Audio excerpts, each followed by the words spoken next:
Our podcast reviews well-known movies and contains spoilers. The podcast may contain mature subject matter and mature language. Listener discretion is advised. Enjoy the show. Quiet on set. Places, everybody. And action.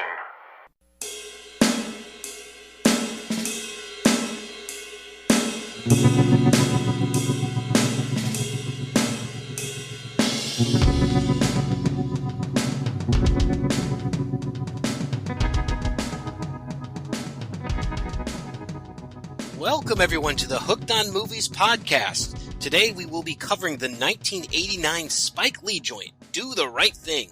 With me, as always, are Ken. Those that tell don't know, and those that know won't tell. And Ted.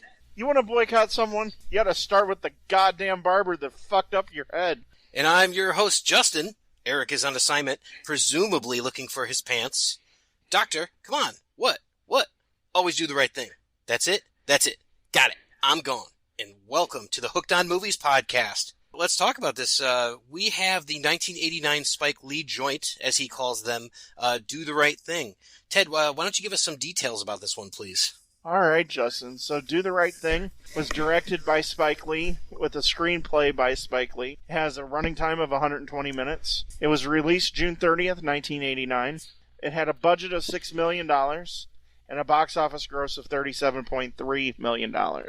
Do the Right Thing stars Spike Lee as Mookie, Danny Aiello as Sal, Ossie Davis as DeMare, Ruby Dee as Mother Sister, Giancarlo Esposito as Buggin' Out, Bill Nunn as Radio Raheem, John Turturro as Pino, Richard Edson as Vito, Roger Guenveur Smith as Smiley, and Rosie Perez as Tina. Nice. So, what do the critics think about this film? The critics are pretty overwhelmingly positive for this one. Comes in with a Rotten Tomatoes certified fresh critic score of 92%. It has an audience score of 89%. We'll start off with a couple of the negative critics that I found here. David Kerr from the Chicago Tribune. He said, "It's depressing to see how much credit Lee has been given simply for painting his characters in shades other than the purely good and the purely evil, as if the gesture reflected anything other than an appreciation for a basic human truth." Richard Carlos of Time magazine said, "Lee cagily provides a litmus test for racial attitudes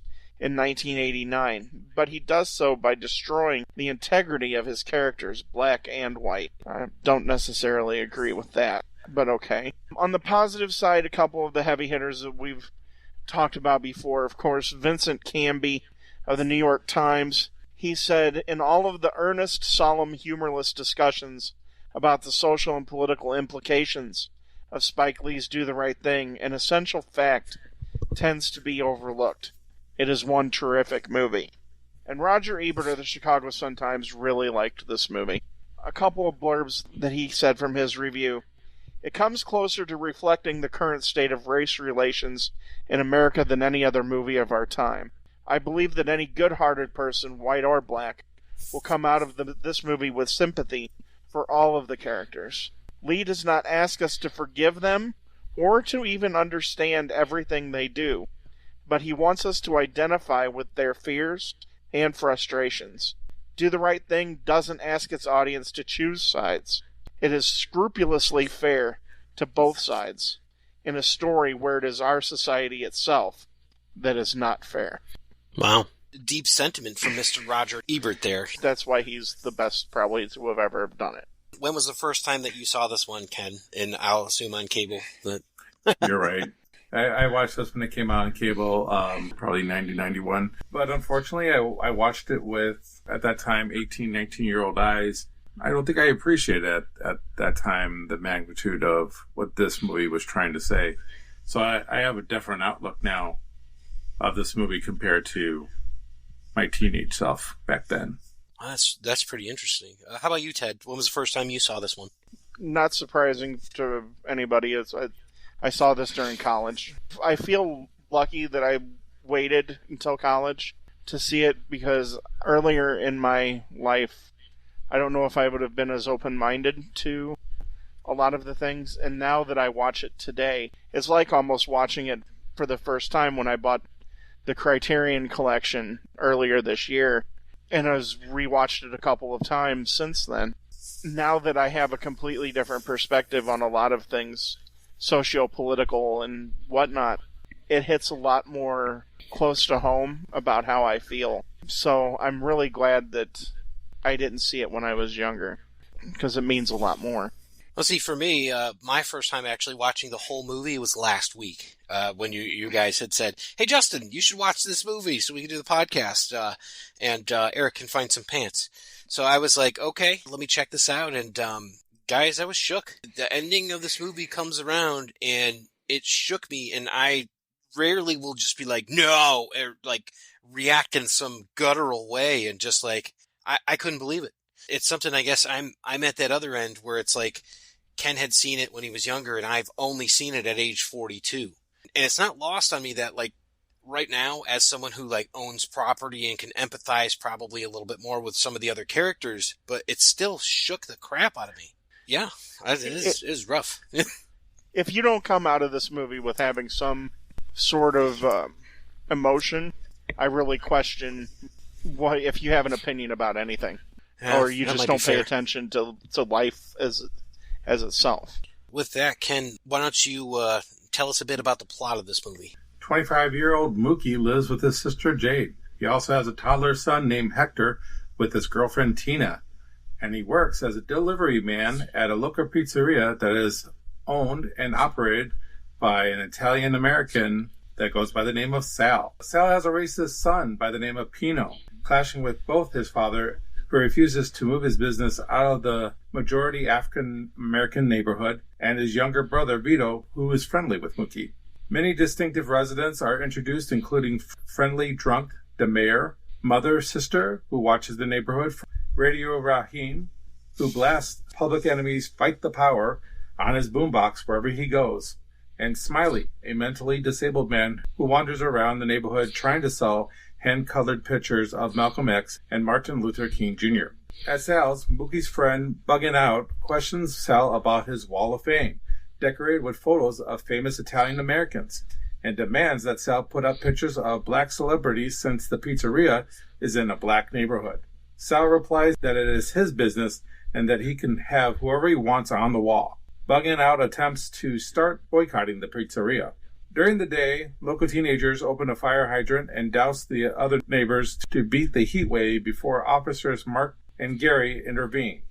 After a phone call, Mookie and Pino debate race. Mookie confronts Pino about his contempt towards African Americans. Although Pino's favorite celebrities are black, various characters express racial insults. Mookie against Italians, Pino against African Americans, Latino Steve against Koreans, white officer Gary Long against Puerto Ricans, Korean store owners Sonny against Jews. Pino expresses his hatred for African Americans to Sal, who insists on staying in the neighborhood. That night, Buggin' Out, Radio Rahim, and Smiley march into Sal's and demand that Sal change the Wall of Fame. Sal demands that Radio Rahim tune his boombox off, but he refuses. Buggin' Out calls out Sal and his sons and threatens to shut the pizzeria until they change the Wall of Fame. An angry Sal calls Buggin' Out a name that I will not say on here and destroys Rahim's boombox with a bat. Rahim attacks Sal, igniting a fight that spills out into the street and attracts the crowd.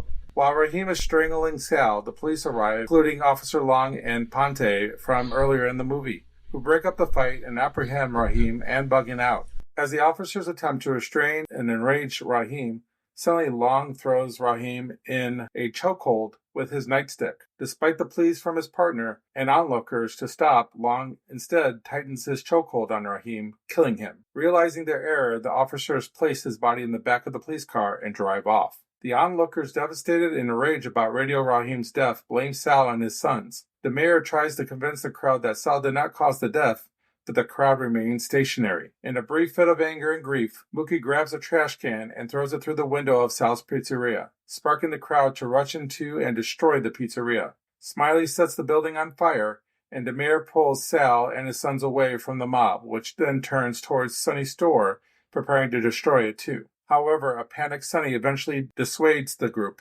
The police then return to the site along with firemen and a riot patrols to extinguish the fire and disperse the crowd. After they issue a warning, the firefighters turn their hoses on the rioters, leading to more fighting and arrest, while Mookie and Jade watch in shock from the curb. Smiley wanders back into the smoldering building and hangs one of the pictures of the remnants of Sal's Wall Hall of Fame. The next day, after arguing with Tina, Mookie returns to Sal. He feels that Mookie had betrayed him, but Mookie demands his weekly pay. The two men argue and cautiously reconcile, and Sal finally pays Mookie. Local DJ Mr. Senior Love Daddy dedicates a song to Radio Raheem. The end. Yeah, that's it's funny because it just doesn't quite give you the circumstances that lead to everything. It's the hottest day of the year. It's going to be over 100. All tensions are building from the beginning of the movie, and it does such a great job of establishing mood, from the get-go. And just, it's hot, and everything looks hot, and it's, just sluggish, and the people aren't getting along already. And it doesn't have anything to do with anything other than, the circumstance that they're in. It's funny that the plot doesn't seem to pick up the tone of the movie, from Wikipedia or whatever. Right. I think the thing about this movie that really sets the tone is the colors and the music. To be honest, Spike Lee even said that he saw this in either was a Twilight Zone or Outer Limits movie, but there was a part where a scientist would wait till it was 95 degrees. That would indicate that it was, that violence would start when it got too hot. And I thought that was very interesting, the way he brought that up. Because what Spike Lee wanted to do with the feel of this movie was make you feel how hot it was, even in an air-conditioned theater. And I think he accomplished it very well. Was this originally a play? No, not a play at all. It comes across so much like a play to me. Just the way, and it seems like you could just do it on one level, but, now you've got, you're showing Mookie, run upstairs and things like that. And to me, it was just this was filmed and the dialogue was like a play and all of that. That's how I read it, when I had watched it. You could really see this being played on Broadway at the Nederlander Theater. That's where Rent was for the majority of its run. It has a multi-tiered stage. You could see this being a play for sure. Because it is set up kind of that way. You have the three African-American older gentlemen that act kind of like the Greek chorus of the neighborhood. And so, there's a lot of elements to that you could see. But I think Ken summed it up. I was going to actually bring up, too, was the way he emphasized the colors. He and Ernest Dickerson, the director of photography here for this movie, who's went on to be a great director in his own right. Especially that red wall. The red wall right there kind of symbolizes how to use that color to make it look like he. And I would even say the reason why I think he even feels like a play is because they only used a portion of that block and filmed everything right there. Mm-hmm. Yeah. Even the inside shots are actually inside. We're not on a sound stage or out in LA or a nice area where some other movies might film their scenes in. I think, for instance, of Taxi Driver, I think some of the inside scenes were not on location, but in another place. But I think this movie does a great job of making it feel like a play. And I was just thinking about that earlier today. I'm like, why haven't they made this into a play after the fact? I'm surprised. I think it would be wonderful to experience this. Can you feel what the emotion might be seeing in a live play? It would be incredible. Yeah, it would be moving, to say the least. But with the colors and everything that he emphasizes, it's supposed to feel like a pressure cooker. And you feel the tension build. And you feel the pressure continue to ramp up through the day. And you have, every so often, there'll be a little bit of a spot where some of the tension gets released just a little bit, but then it just ramps right up again. It's definitely a work of art, how he did this. It's funny, you've got your narrator with Samuel L. Jackson as, the radio host, and he's the one who's kind of calling the shots out and calling it as he sees it from that window, somewhat isolated from the group. And you've got your Greek chorus of Slick Willie Dick or whatever, and the other guys, and then you've got. How'd your mom call you that? Maybe that. I was going to ask you guys this: who's the hero? Who's the villain of this story? Because I'd be interested to hear if we all have the same answers here. What do you guys think? We're both heroes and villains of the story. There's no one that is above everybody else as the hero, and there's nobody below anybody else that's the villain. we don't know, for instance, Sal's son, why he's so racist, right? Because his brother, he just wants to be part of the community. He wants to hang out with Mookie. He wants to be accepted. He doesn't look at race like his brother does. Why is his brother the way he is like that? And is it because of like people that he hangs out with? Does he get pressured by his like friends? that. You know, when you're a product of your environment, sometimes, I mean, we would hope that you would have some common sense, right? If anybody's going to be a villain here, it would be him, right? Yeah. Because and he changes about halfway through the movie too, where he starts out, he's like, "Oh, okay, Mookie, okay, watch it. Oh, yeah, he's gonna, assert his claim as being the son of the king or what have you, right?" And then like halfway through, he goes full on villain. I think he's always the villain though, because right off the bat, he gives his brother a hard time, and that's because he hates being there. He hates the neighborhood, Bed-Stuy.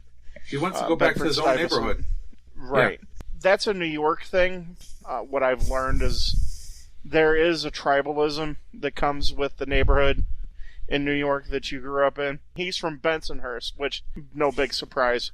I mean, it's amazing that there was some restraint and they didn't make him mafia. Bensonhurst is where a lot of the New York mob resided. You ask about hero and villain here. This whole movie, there's nothing black and white as a hero or villain.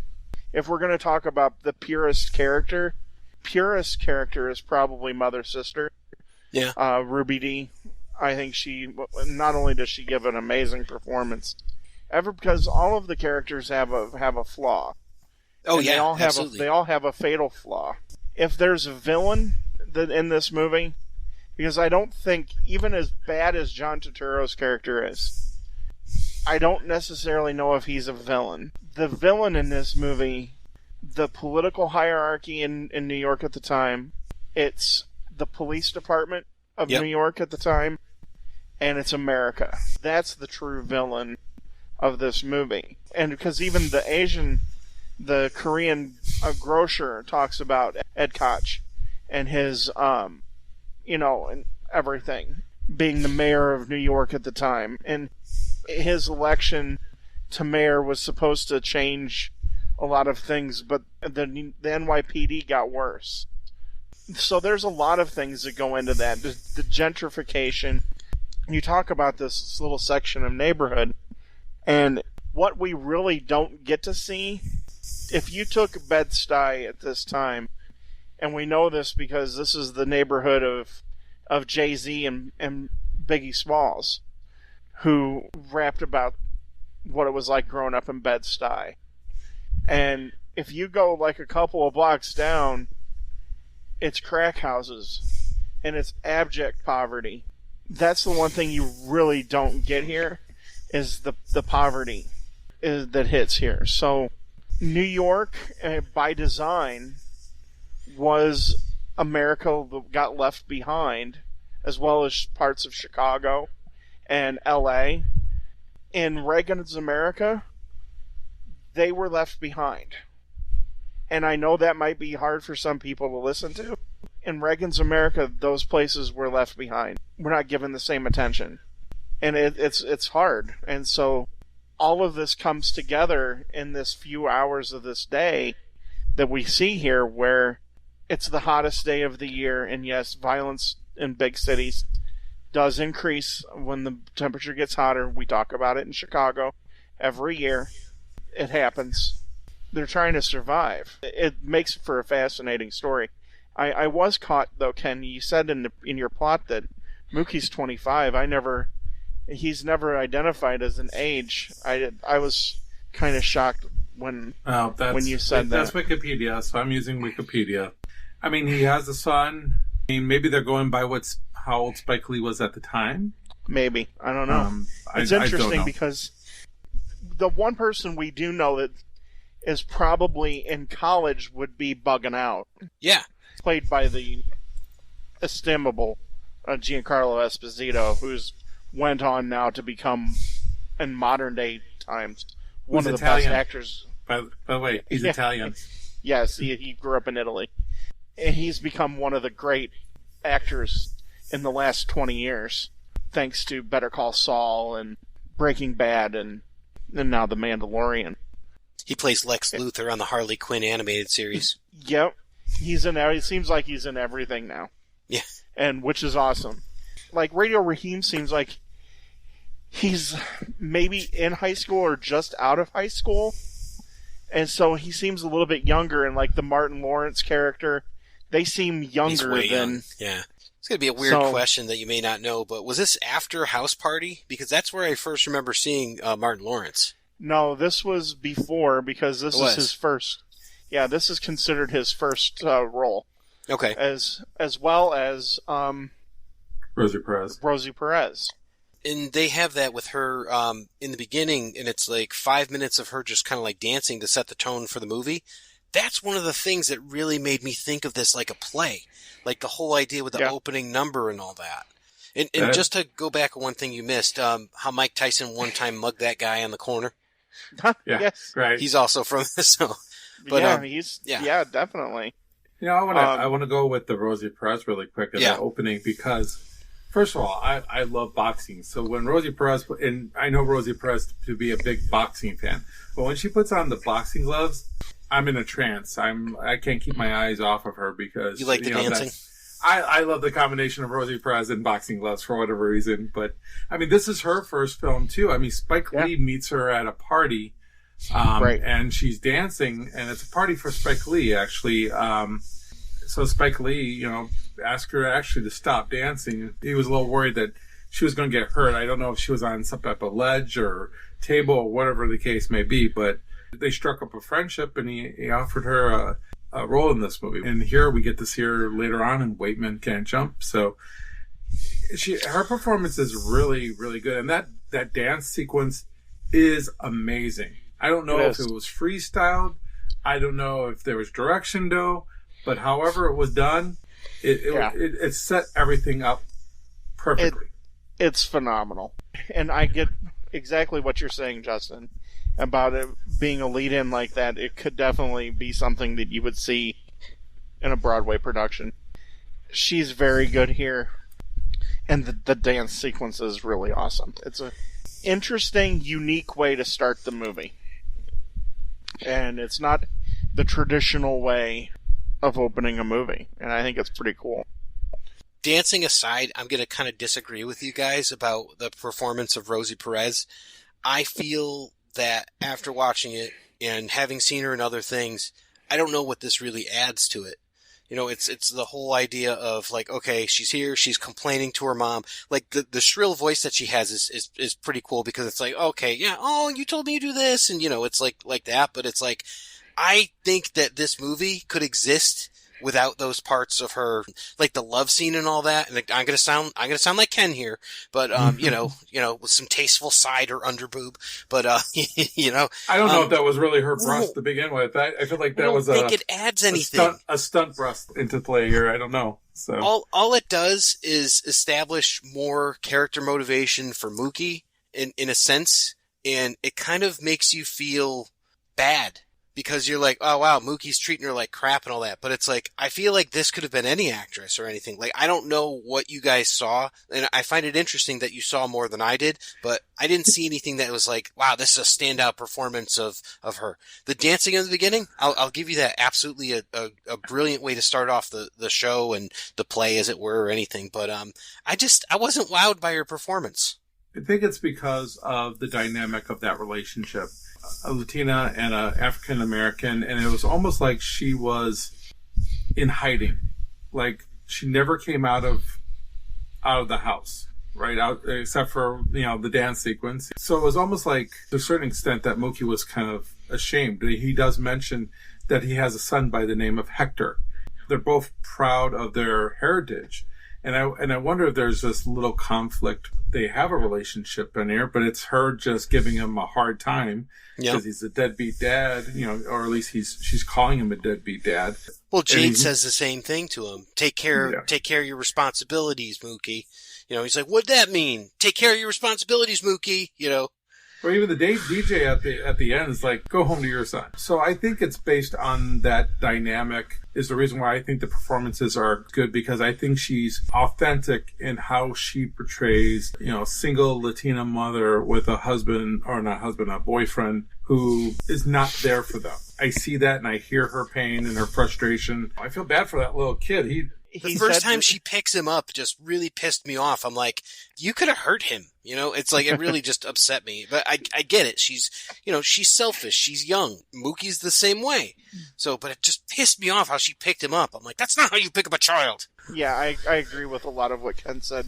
I think it's more or less a combination of the written character and the actress kind of melding as one, I think is kind of what I get from it that sets it apart from just being abstract and just non-important. And we talked about like the villain thing too. It's interesting how we'll go for a period and things will kind of calm down, and then all of a sudden the cop car will come by again, and then all of a sudden you feel the pressure pump up again. It's accurate. I think it really portrays the feeling of the neighborhood and the mistrust of the NYPD at this time. Which is funny because the first time the police show up, it's to shut off the fire hydrant because they hosed that guy's car down. Frank Vincent. Frank Vincent. Yeah. And they're not mean to the neighborhood. In fact, they understand the neighborhood. In fact, they're mean to him. They're like, we suggest that you go on your way before these people decide to do something else to you. But they don't very seem to be dismissive of him. Yeah, they don't seem to be against the neighborhood there. I mean, he says something about not turning the fire hydrant back on, which you don't want to do that because of water pressure and the fact that, what happens if there is a fire, which we get this. I would have been more interested to see what would happen at the end if Sal's place is burning and they don't have any water from the fire hydrant to put out the fire because of the fact that they opened it up earlier. That, for me, would have been interesting to see. But the police come off right off the bat not being against the neighborhood. In fact, they seem to be part of the neighborhood, it seems like, at the beginning. Yeah. And then as we go down the road, especially when it's mentioned about the drive-by, and you have the other police officer who basically says, what a waste. And he does it purposely for them to see it. It does amp up things. But so that's interesting that we see him at first being kind of, it seems like, part of the community. And then as the day goes by, more and more against that community. Like there was some resentment towards that community. And by the end of it, you have one of the police officers, choke out Radio Raheem. And it's from probably all the resentment that cop had throughout the day, throughout the week, throughout his career against this neighborhood. And it just came to the boiling point. Because I don't think that cop meant to probably kill, but at the same time, well, we'll discuss that. Yeah, I mean, that's the hard thing about this is, what's the intent? But the fact is you have other people telling him to stop, his own coworker telling him to stop, and he doesn't stop. But we'll save that towards the end of the podcast. So. And that's what I thought about Raheem. Like when I was asking you guys if you thought that there was a hero, to me, Radio Raheem is a folk hero. He's a protector. He's the paragon going through, talking about the ideals of the community. He's got love on one hand. He's got hate on the other.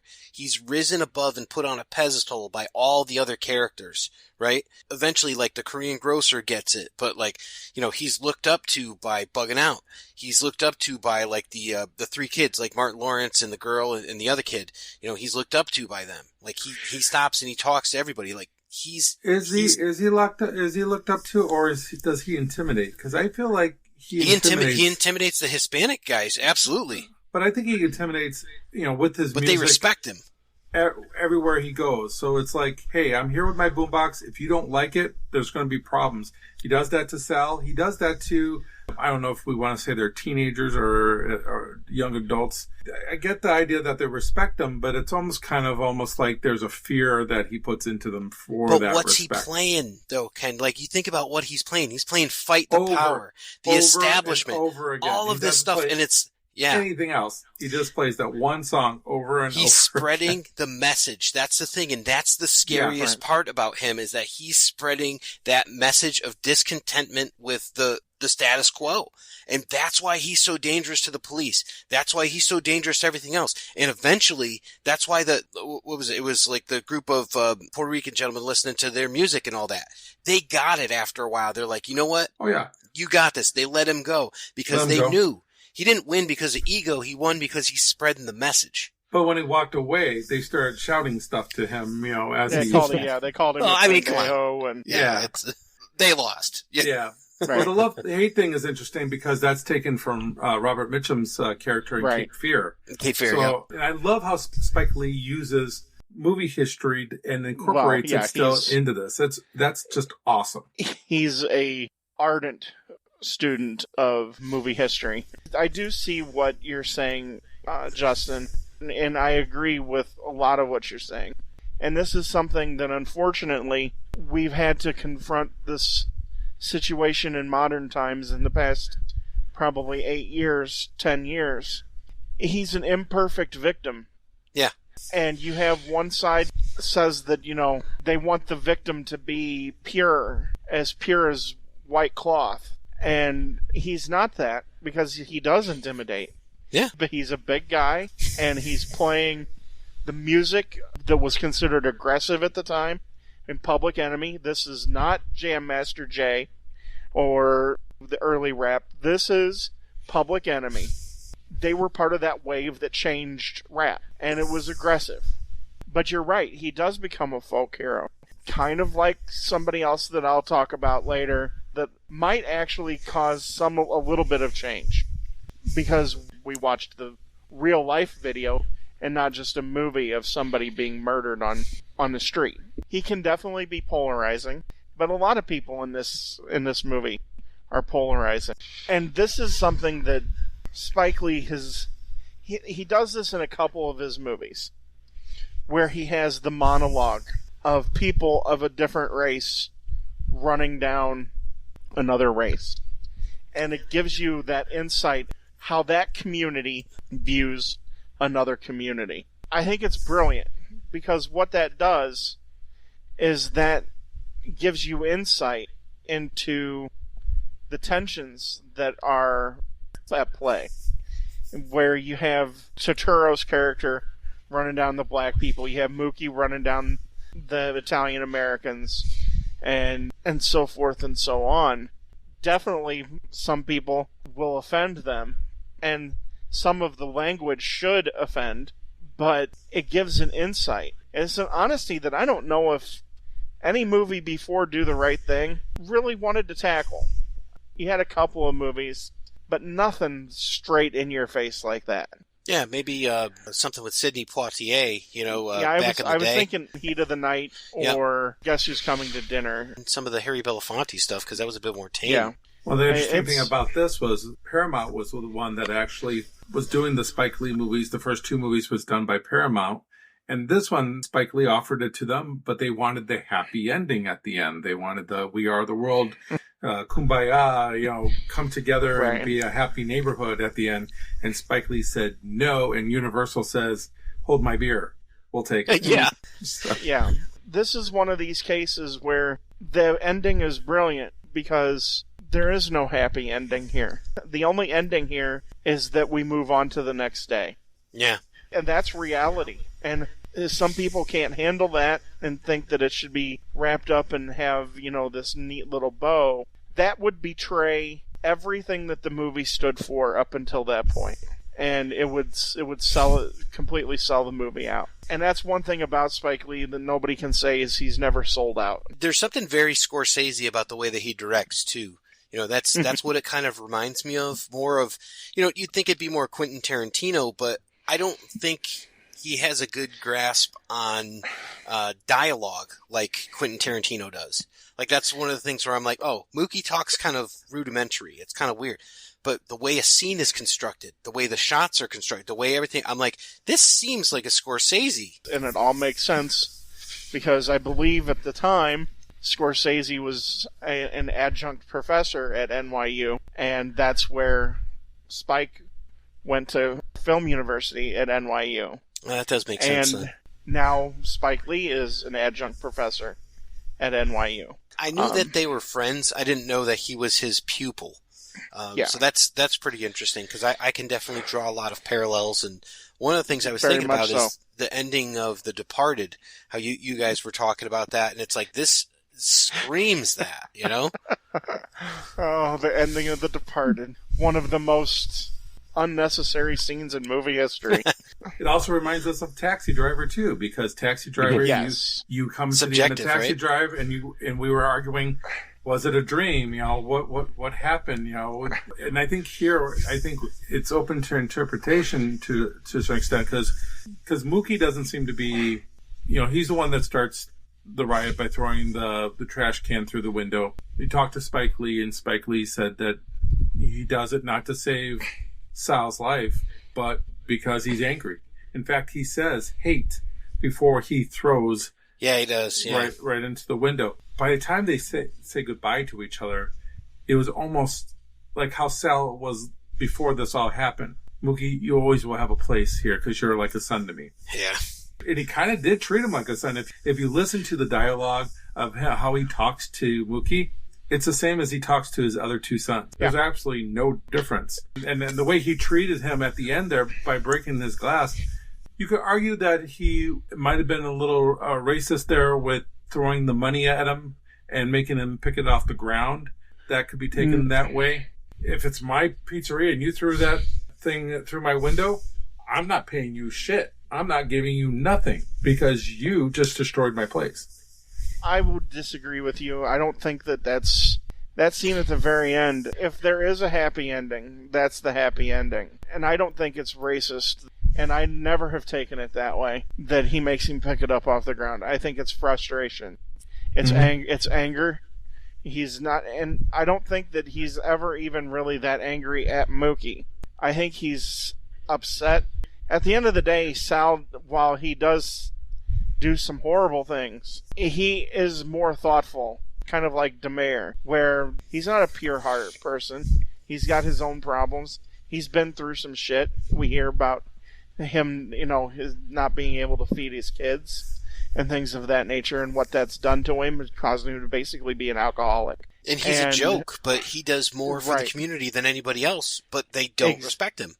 Exactly, and that's Sal is very similar to that, because Sal does have a connection to the community. He does look at Mookie as essentially one of his kids, but he thinks that about a lot of the kids that come in and buy the pizza.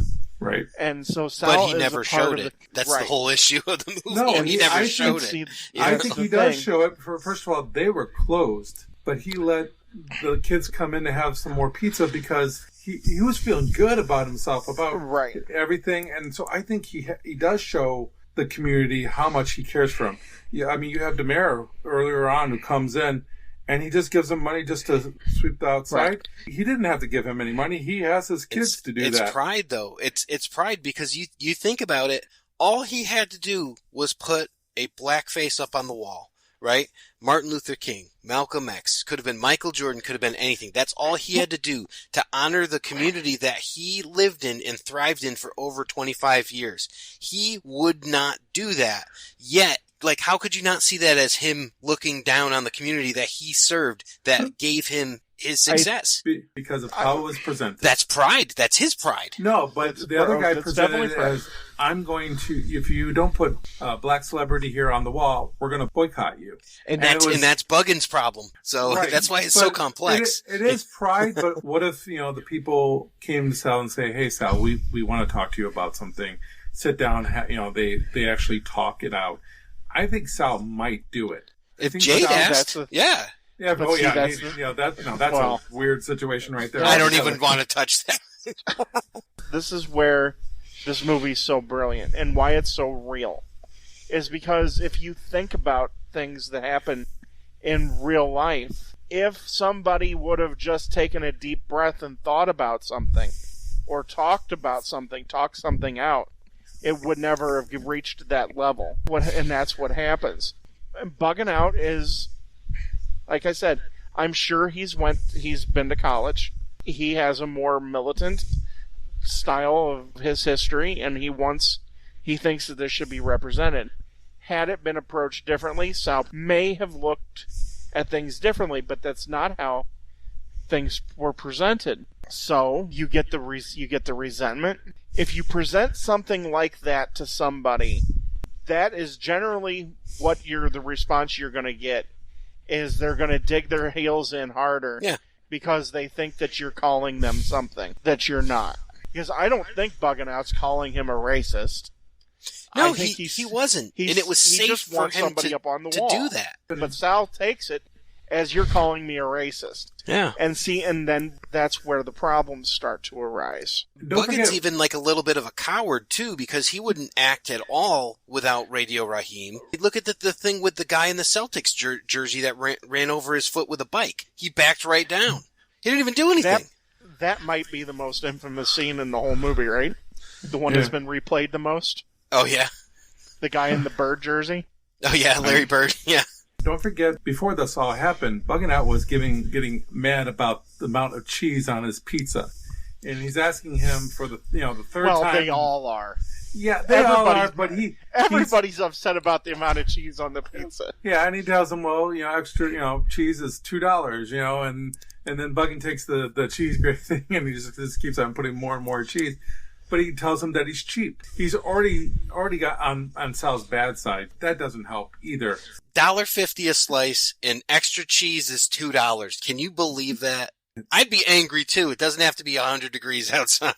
I don't know. I have never had his pizza before, so I don't know if it's worth the extra 50 cents. But Buggin' Out is a guy who he just comes across as he gets something on his mind, on his agenda, and he can't let it go. I mean, he even walks over to Sal's and says, we're boycotting you, and he just keeps on pushing it, but he does it from a distance.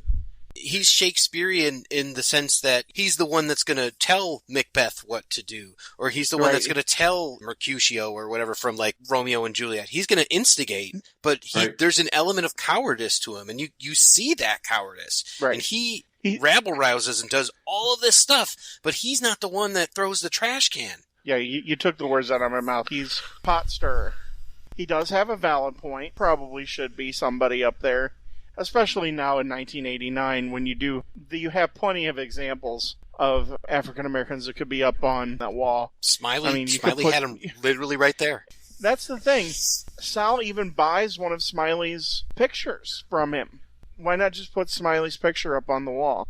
Because Smiley's irritating as hell. It's just because he's being told what to do with his own restaurant. That's all it is. He's being told what to do with his own restaurant. I mean, Radio Raheem comes in and basically says, I could play my music here because it's my music. I don't care if it's your establishment. And so Sal's already upset here earlier on in the film when Radio Raheem shows up because people are telling him how they want him to run his establishment. And he's very prideful. He even says, I built this with my own hands. This is something that he took a lot, like you said earlier on, Justin. Prideful. He is very prideful here. But there's nothing wrong with being prideful. No. But to a certain extent. Sense, yeah.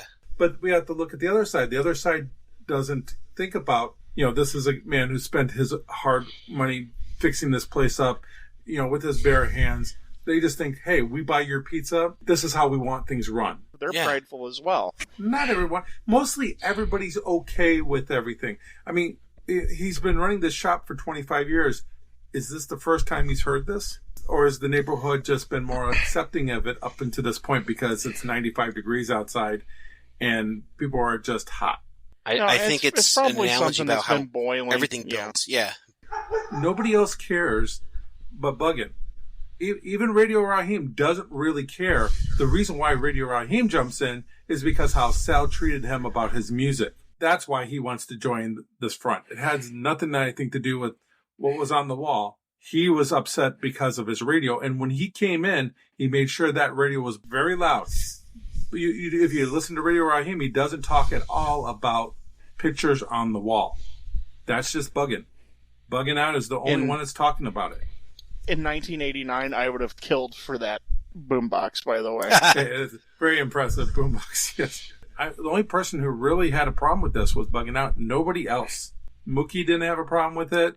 Smiley did, for sure. Smiley, yeah, maybe Smiley did.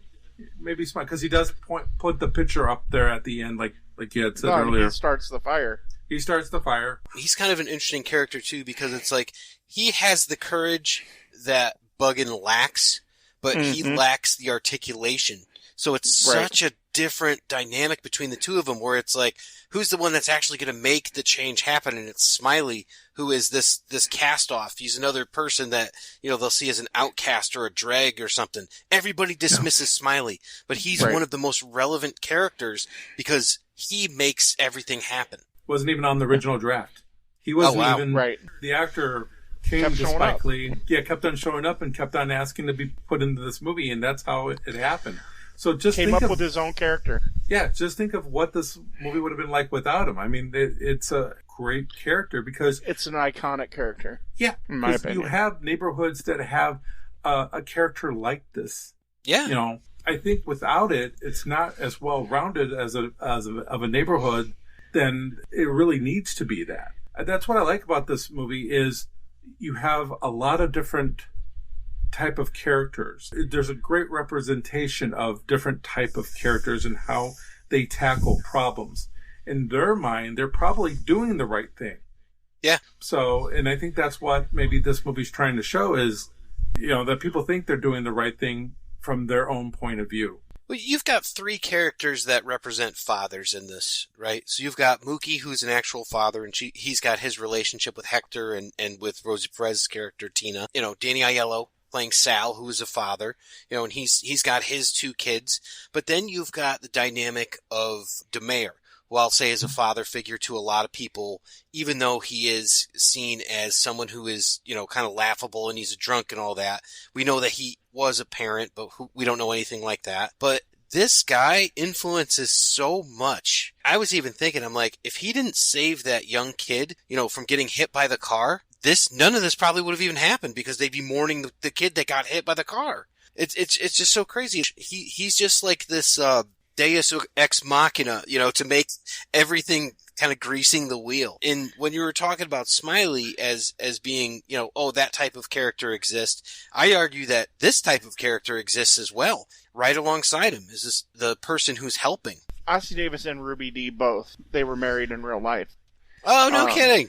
And they're both star of screen and stage as well. They play two characters that are really amazing, in my opinion. The writing here, I know that it took until BlacKkKlansman for Spike Lee to get his award for Best Screenplay. I don't know how this screenplay doesn't get Best Picture, or Best Screenplay, because he's created characters that are not only real, but they live and breathe. Ossie Davis brings DeMare to life. It's not that big of a stretch to see that character in every neighborhood. Oh, it went up against Rain Man. That's why. And that's nothing against Rain Man. It's a good movie. If you want my personal opinion, this movie means more now today than Rain Man does. That's a testament to the actual screenplay. You've got A Fish Called Wanda, Bull Durham, Running on Empty, Rain Man, and Big are all the nominees 1989. So this wasn't even nominated. So for an Academy Award. Is that for a screenplay or is that just for Best Picture? Because that was for screenplay. Yeah, that's ridiculous right there. It is absolutely ridiculous. I like all those movies that you just named. Look, A Fish Called Wanda, Big. I mean, come on. Yeah. I mean, Big nominated for an Academy Award. Why? For writing? What did it do? I don't agree with that at all. Yeah. Durham? Well, I think those we talked about. It's a comedy, but it's a realistic look at minor league baseball. So, well, we've talked about the injustices of the Academy. This is another one. It makes no sense to me because the characters are so tied, and Ossie Davis, the DeMare brings the flowers to Mother Sister. There's something heartbreaking about the character. You want the best for him. He's been through some shit. Yeah. And he's a broken person, essentially. The poverty broke him. Where did he get the money for the flowers, by the way? I did wonder that, yeah. I think the Korean grocer gave them to him. Because I think the female Korean grocer lady gave them to him. She says, you got money? He goes, I got money. I'll pay. So Maybe he had some money left over from what Sal gave him. Sal only gave him $1. He actually was complaining about them not We having don't Miller really- High Life. Yep. We That don't was the really first time know I ever what- heard of Miller High Life then. Because Oh, yeah. Champagne of beers. you don't we change a don't- we man's don't- beer. We don't really know what Sal gave him. I would assume he gave him a 5. I wouldn't think he would have given him just $1. But Oh, I That's thought he what I- actually did give him a buck. Yeah. Yeah, that's what I thought they said. Physically said they give him $1, but Maybe give him a sawbuck. maybe he gave him more and just made it seem to his kids that he gave Right. him less. So that is because very it possible. pisses Vito off. If we move on from DeMare and Mother Sister, you look at John Turturro, and he has become such a great actor, and he's really good here too. It's funny because I don't necessarily like to get all the backstory about every movie that I see. But sometimes when you're dealing with, especially with a movie like this, it's really interesting to see and hear how the white actors are having to say some of these really vile things, okay? This comes up in the Tarantino movies too. It's funny because Turturro was not given the performance that Spike Lee wanted. I think they knew each other. And he's like, why are you holding back? And Turturro told him, he said, because I can't say these things to you. I can't say these things about people. I said, he goes, one, I have to go back to school, and you're going to get me killed. And Spike Lee looked at him, and he says, no. He says, you're playing a part of a character I wrote. I know you don't believe these things. Nobody's going to believe that you believe these things. And it was able to relax him enough to be able to give the performance that he gives, which is a good performance. I agree. I agree as well. I wanted to go back really quick for the DeMare character. I think it's interesting how the neighborhood treats him in the fact that everybody seems to not like him or dismiss him. I mean, even Mookie, when he walks by, he doesn't want to hear his words of wisdom, but he'll stop to listen to Mother Sister. But the mayor keeps it short. He's like, that's it, I'm gone.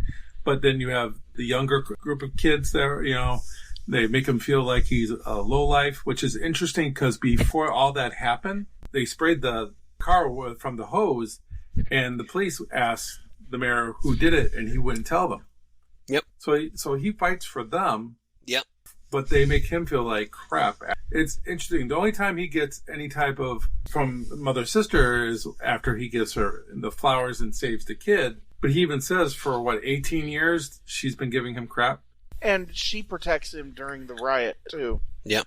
Does she And protect him or does he protect her? She starts the kind of both because she takes him into her apartment. But he takes her off of the street because she's she's crying. She's screaming. Yeah. She's screaming. In fact, I think, and you can correct me if I'm wrong, I think she's one of the people that's rooting on the riot at first. But then I think it gets out of hand, and then she's screaming, and then he grabs her, and then next time we see them, Well, and the mayor also protects Sal, Vito, and Pino as Right. well. right? Because And he he protects represents the status quo. He Right. is the opposite of Radio Raheem. And when they kill Radio Raheem, he becomes a martyr.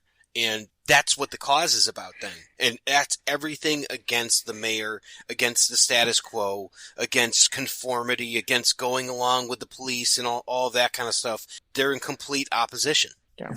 Mother Sister's a very interesting character in Yeah. the sense that she's the neighborhood watchdog. She watches everything. She probably knows everybody by their first name, knows their routine down packed. She's the eyes and ears of that neighborhood. She advises Jade. Right. Jade's an interesting character. I would have liked to seen a little bit more of Jade in here. I mean, As long as she wasn't interacting with Sal, that you know is what fine though? with me. But that's kind of real too, though, because I've seen older men flirt with younger women, and all it is flirting because it makes them feel whatever, younger or attractive or whatever the case may be. And I know Mookie didn't like that. Mookie hated it. Mookie is That's weird, the only though. time. It's the only time Pino and Mookie agree on anything in the entire movie. At first, I thought that was his girlfriend because of how he was kissing her at the beginning of the movie, and it's like, nope, it's your sister. It's your sister. And how weird So is it Luke when he goes to Skywalker take... leaves. Yeah. It's so weird. Yeah.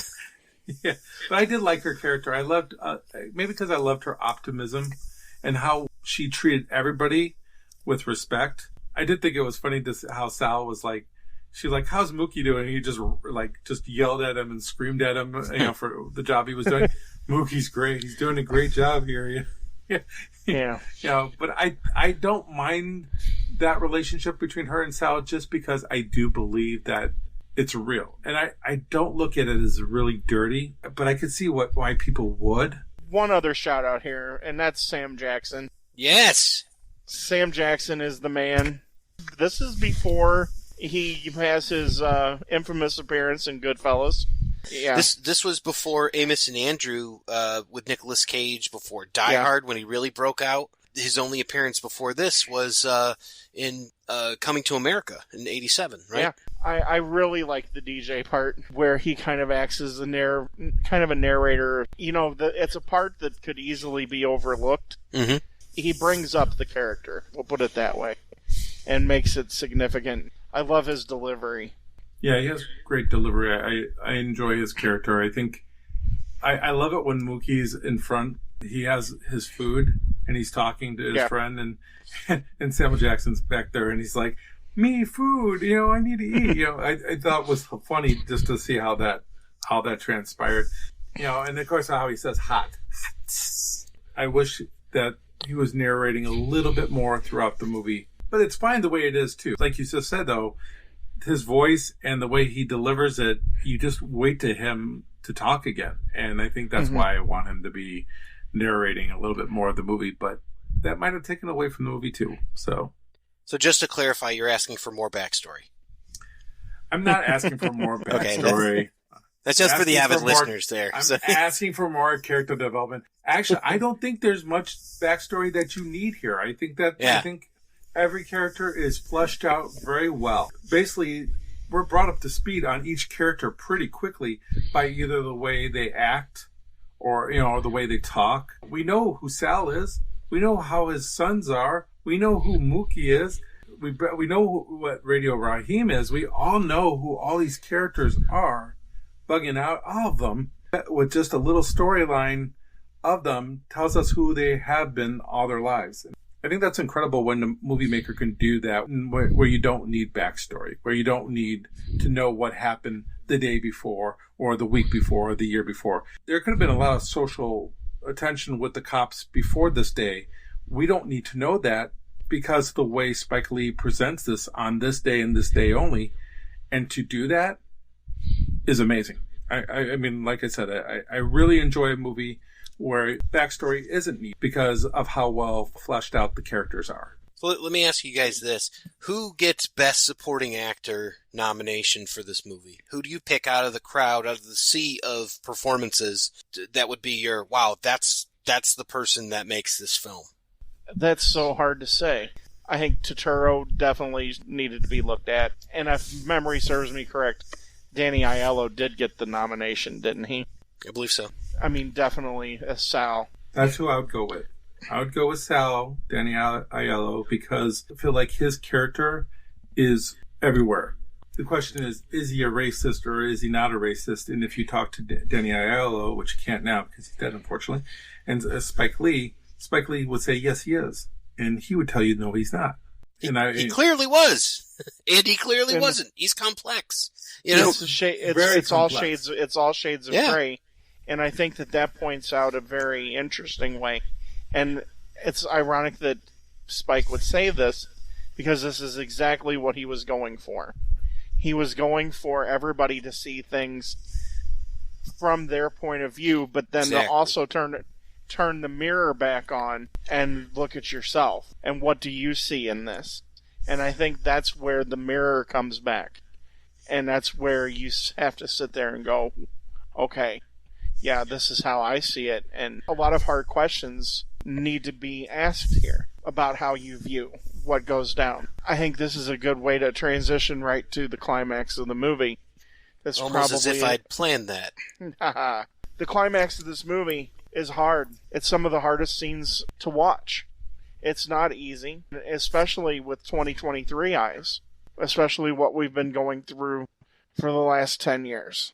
I mean, we've witnessed things happen. You have to look at 1989. This is about the time the chokehold was introduced into the police repertoire and immediately got called onto the carpet for it because of how often it was used. Radio Raheem was murdered. This is my opinion. And it's going to be an opinion that a lot of people probably aren't going to like. But I don't care. Radio Raheem was murdered.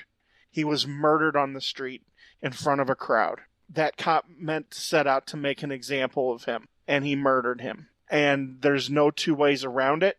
I don't blame Sal for getting Radio Raheem murdered. I think that the tensions had risen to such a point in the pizzeria that it was going to explode. There's a massive overreaction on all parts here. If somebody sits here and says, well, he shouldn't have done what he did as far as Radio Raheem goes, that's when that person needs, in my opinion, needs to look at themselves really hard in the mirror and ask themselves some serious questions about how they view people of other races. Because the bottom line is, no matter what Radio Raheem did, penalty for noise pollution or refusing to leave an establishment is not the death penalty. And that cop was the judge, the jury, and the executioner. And the sick thing about it is, and especially in 1989, he will not be prosecuted for what he did because of the thin blue line and how they will fall in behind him. Mayor Koch would have fallen right in line behind him. That's why what happened in Minnesota with George Floyd, why that was so dramatic that cop was found guilty. That's a sea change. This movie came out in 1989. It took until 2021 for a cop to be seriously held accountable for murdering somebody in cold blood. And that's sick. It's hard to watch. The other part that's extremely hard to watch is when the cops in the fire department come. And because they don't step back as fast as the cops, the rioters or the people who are, I guess, rioting, even though it's only to one particular location, they don't move back fast enough, and you watch the fire department turn the hoses on them. That's extremely hard to watch. That part of the movie was designed and filmed the way it was as a direct correlation to what happened in Selma, Alabama in the 1960s. And that's why the next morning you see the panning picture of the street and you see the shoes, just the shoes sitting in amongst the other trash. That was to show what happens when the fire department turns the hoses onto a human being. 9 chances out of 10, you're going to lose one. You're going to get knocked out of your shoes. Now just think about that, about the kind of pressure that it takes to knock you literally out of your shoes. It's extremely hard to watch. I agree with you as far as a few things here. I agree with you with it being cold-blooded murder. I mean, I agree with you on that. I'm going to disagree with you. It's not about because he wouldn't leave a restaurant. It's because he was choking somebody to death, choking Sal to death. He was going to kill Sal. That's what was happening. Now once they stopped him from... That was done. Well, yeah, but when they end up killing him, they were able to get him away from him. But I want to make sure that the cops came in there. The cops came in after that had stopped. No. I disagree with you on that. I don't remember. I'm just watching it right now. I just watched it. So he wasn't choking Sal when the cops came. No, they had broken it up, and the cops came. The cops then instigated further the situation, as they are wont to do in most cases, made the situation worse by starting to try to disperse the, quote-unquote, disperse the crowd. When that cop does get brought up before whatever union board that he would have to go up in front of, the justification is going to be that Radio Raheem was resisting arrest. That is going to be what they're going to use to get that cop off. Because that's what they always use to get the cop off, is that he was resisting arrest. See, there's where memory is selective, I guess, because I did not realize that. Did the neighborhood break it up and they were able to get him off of him? Then yeah, eventually, because they end up rolling out onto the sidewalk. Ground, right. And I thought he was on top of Sal. At that point, choking him. it's over. They all tumble out of the front of the store. Right, but when they tumble out of the store, he's literally choking Sal outside. I'm pretty sure I'm right by saying this. And as far as the firefighters, they were being kind of jerks, though. Well, like the firefighters, they were being jerks. They turned the hoses on the people away from the fire when the cops told them to put the hoses on them. They're fighting the fire, and then the rest of the cops show up, and the people don't disperse the way that they think they do, and the cops call the fire department to turn the hoses on them. Yeah, and at that point, it's more about authority and anything Right. than saving anything. Because you could see Sal's is beyond saving. it's not about saving it. It's about not letting it spread to the next apartment. Saving the building next door. neighborhood, you could say. Right, But, that's what I'm saying. yeah. I'm surprised it didn't stop, because of because of what they did with the fire hydrant. See what happened? See what you did? Like, I'm surprised it wasn't like that. And I was waiting for that, but it didn't happen. Spike Lee said, if you have to ask, like people have asked him, did Mookie do the right thing? And he says, if you have to ask that question, then, he's like, a black person has never asked that question. And I get it, because it's like, I'm not black, so I'm not going to understand, but I can empathize. But like seeing this, I care more about the life of the people in this than I do about a broken window or a pizzeria or something else like that. And I feel like that's something that's missed. And if someone's going to come at this and be like, oh, well, what about the fact that he did this? Or what about, who cares? It's a human life. And I think that's something that could be missed. It's a human life that's more important. The chorus of our three African-American gentlemen that we see throughout the movie set it up as well.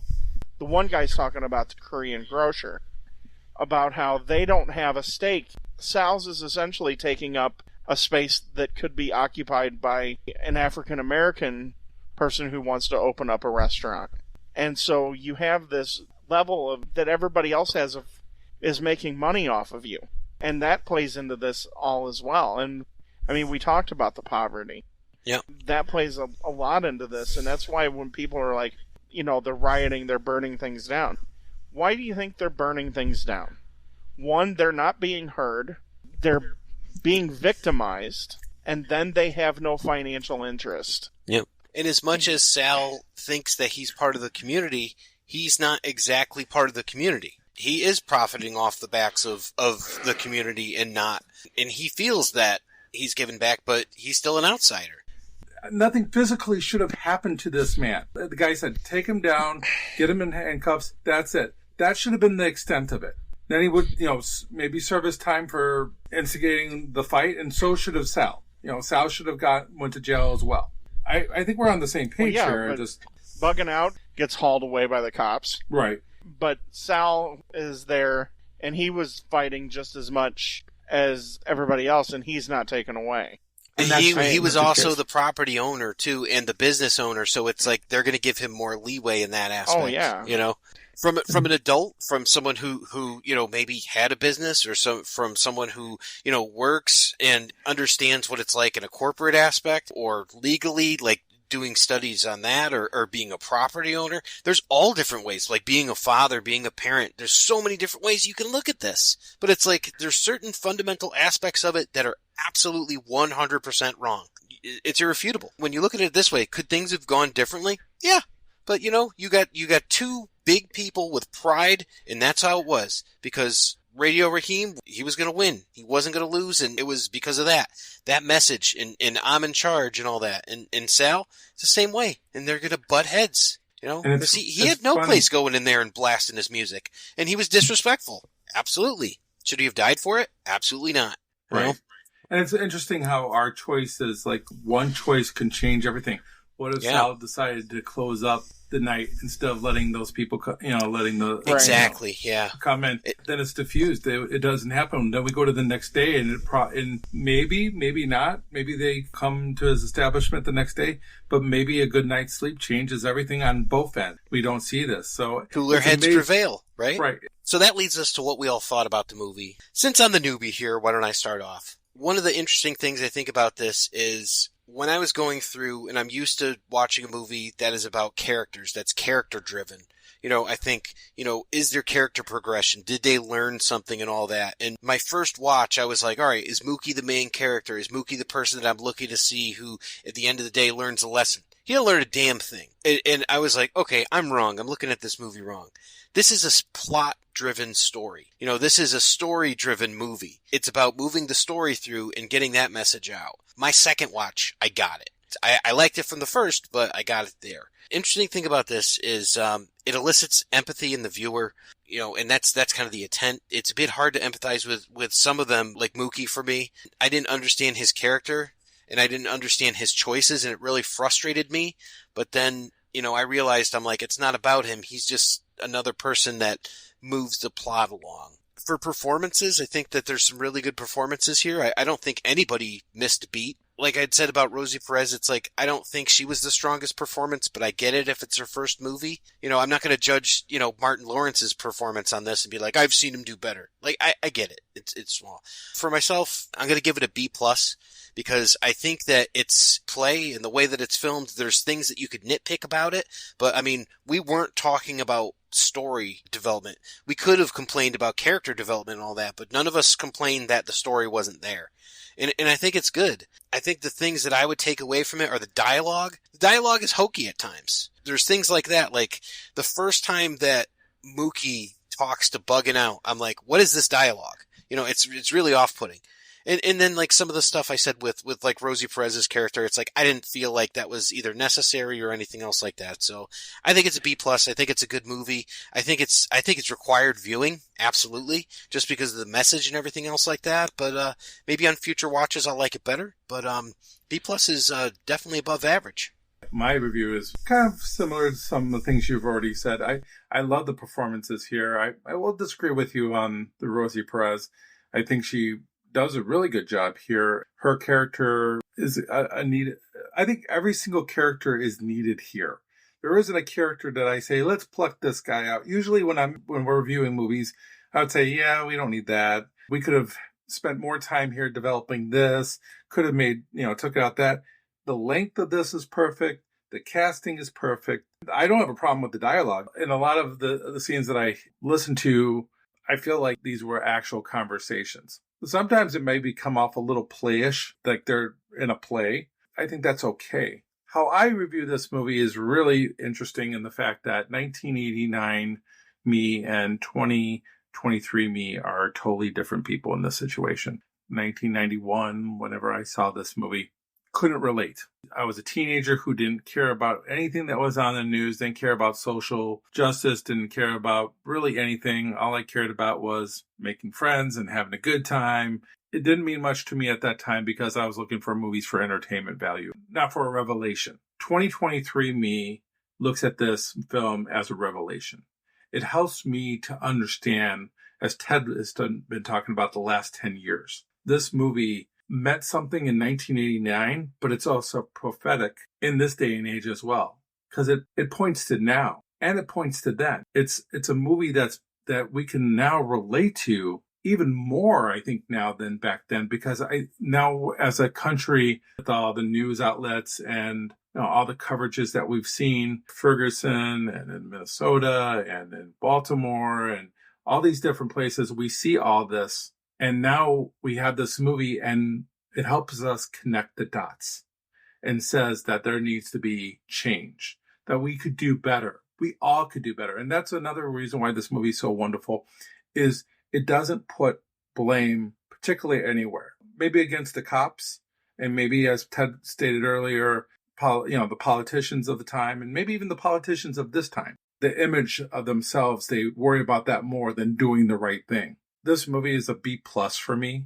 I appreciate this movie. I think every person should watch this movie and really think about it. Don't dismiss it. Try to come into it with an open mind to understand what each character is coming from. And I think if you do that, I think you'll be truly blessed by this film. To wrap this up, there's a reason that I chose this movie. One, I like Spike Lee as a filmmaker. Like Ken said, this movie speaks to today. If you had questions about why things went sideways in Minneapolis after George Floyd died, or why there were protests after Eric Ferguson died, or Tamir Rice in Cleveland. This movie asks, did you do the right thing? And I think that it holds up a mirror to you as an individual. And it asks you, can you put yourself for a minute in somebody else's shoes? While the dialogue may not be Tarantino-esque, I think that the story here, unfortunately, it's timeless. And I say that with a heavy heart, because we should be better. I think we should demand that we're better. It shouldn't be 2023, and we're asking the hard question of whether or not the chokehold as a police tool. We're asking those questions now, 30 years later. We can be so much better. And I think that's what we see a lot of this in this movie, is seeing things from somebody else's perspective. You do get a lot of stuff would possibly be inner dialogue, but Spike Lee brings it out to talk between two characters. Like when Sal's talking to Pino and asking him why he's so racist. And Sal kind of feels guilty that maybe did he create that in him. Those are honest moments. And there's a lot of those moments that come through here. The most honest moment is the end of the movie, where Mookie gets paid and he gives the money back to Sal. And they come to realize that they're going to coexist, that they need to move forward and not to look back. I think that's a huge part of the story. It brings a lot of pain. If you can't understand the hurt of what happens to Radio Raheem, I feel bad for you. I really do. I think the two quotes at the end of the movie by Martin Luther King Jr. and by Malcolm X, I think sum up the movie perfectly. This is something that Spike Lee continues to do in a lot of his movies. He'll have something poignant at the end. But this movie is an A for me because it does mean so much. And there's so much that can be learned from it. This is a movie that dares to ask the questions that nobody wanted to ask. It deserves to be honored in a way. It's not easy, but life's not easy. And sometimes you have to see a movie that challenges you. Everybody should see this movie. I think we'd all be better if we did. I like the word honest moment, because that's what I feel about this movie, is there's honest moments throughout the whole film that bring this together. Authentic, of course, is an overused word, but this is that. This is the real deal. This is an important film. The fact that it got snubbed from the Oscars is ridiculous. There should be... It should be an honorary Oscar that comes out after all this time to say, we were wrong. This is the film that deserved it. Who cares about Rain Man? And so, don't get me wrong. It's a good film. Don't get me wrong. I like Rain Man. Rain Man's a good movie. But there's no way. It's not.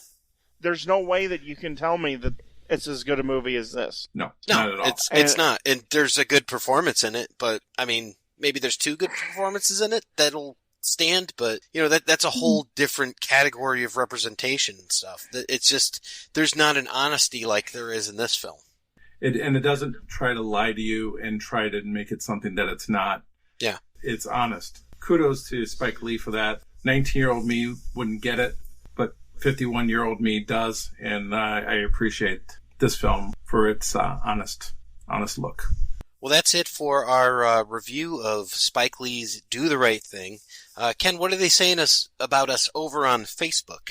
On Facebook, you can join us on Hooked on Movies. Just come on in, read some of our articles, check out some of our clips, and maybe if you even have an opinion on another movie that you want to share with us, feel free to do so. Again, Hooked on Movies on our Facebook page. Share with us on Facebook. Yeah. If you think that I'm full of crap with what I had to say, I'll be more than happy to discuss it with you. Hang on, I'm sharing that on Facebook right now. In a very polite way. Oh shit! I gotta take that down. I'm still salty about Goonies. I have to re-edit that for future listeners. Sorry. I'll be more than happy to discuss this movie with anybody. If you were to discuss that on Twitter, where would people find you? We are hooked on _movies. And of course, we can be found on whatever podcast platform you want to choose from, whether it be Spotify, Apple, Good Pods, anywhere. We're there. And leave us a rating and review, and hopefully we will get to our goal sometime of actually being Rotten Tomatoes certified. Thank you guys for having me on to sub for Eric, who will be back very soon. Be sure to check out the other episodes of Hooked on Movies podcast. I should take that text back that I sent to Eric about him being replaced. Hang on one second. Being replaced. Yeah. Tell him to find his pants. Yeah, exactly. His big boy pants. We appreciate you stepping in, Justin, for the next few weeks and for the next few episodes. Hey, the biggest difference is I'm wearing pants. So yes. They're shorts, though. You guys can only see my T-shirt. I'm not going to tell you what's below that. But I want to just ask Justin to share some of the podcasts that he is on, and to share with our listeners here. Why? How gracious of you! So you can check me out on the Ninja Turtles podcast, Epic Tales from the Sewers, a TMNT podcast, and you can check me out with my fellow co-host, Mr. Ted here, on the Generation Playlist podcast, where we talk about music. So it's kind of like this podcast, but music-based. So exactly. With that, I don't have Eric's patented goodbye sort of catchphrase. So, thanks everybody for listening. Make sure that you like and subscribe, and leave yourself a review for these fine folks. And you guys can do the sign-off for us here. See you at the movies. See you next time on Hooked on Movies.